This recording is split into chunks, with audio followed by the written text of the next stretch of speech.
2024 के महाराष्ट्र चुनाव के परिणाम को लेकर राजनीतिक बयानबाजी का दौर जारी है। महाराष्ट्र के मुख्यमंत्री देवेंद्र फडणवीस ने इसे लेकर कांग्रेस नेता राहुल गांधी पर तीखा हमला बोला है। उन्होंने कहा कि राहुल गांधी CSDS के डेटा के आधार पर चुनाव आयोग और बीजेपी सरकार पर गलत आरोप लगाए हैं। देवेंद्र फडणवीस ने कहा कि अब जब कि CSDS ने स्वीकार किया है कि उनका डेटा गलत था और उन्होंने माफी मांग ली है, तब राहुल गांधी को भी माफी मांगनी चाहिए। हालांकि फडणवीस ने तंज कसते हुए कहा कि राहुल गांधी सीरियल लॉयर है, इसलिए उनसे यह उम्मीद करना बेकार है। उन्होंने कहा कि यह सच है कि डेटा CSDS ने दिया था और उसी डेटा के आधार पर राहुल गांधी ने चुनाव आयोग पर आरोप लगाए थे और साथ ही उन्होंने हमारी वैध रूप से चुनी हुई सरकार पर भी आरोप लगाए गए थे।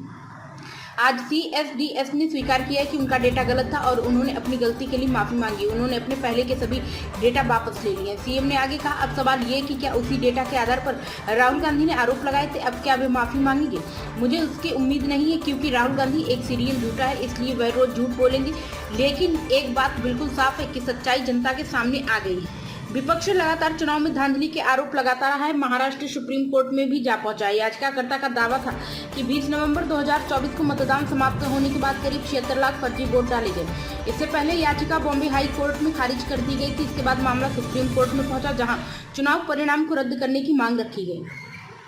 सुप्रीम कोर्ट ने याचिकाकर्ता की मांग को ठुकराते हुए साफ कहा कि फर्जी वोटिंग के पर्याप्त सबूत अदालत के सामने पेश नहीं किए गए, इस वजह से चुनाव परिणाम को रद्द नहीं किया जा सकता। अदालत ने यह भी स्पष्ट किया कि केवल आरोप लगाने से लोकतांत्रिक प्रक्रिया पर प्रश्न चिन्ह नहीं लगाया जा सकता।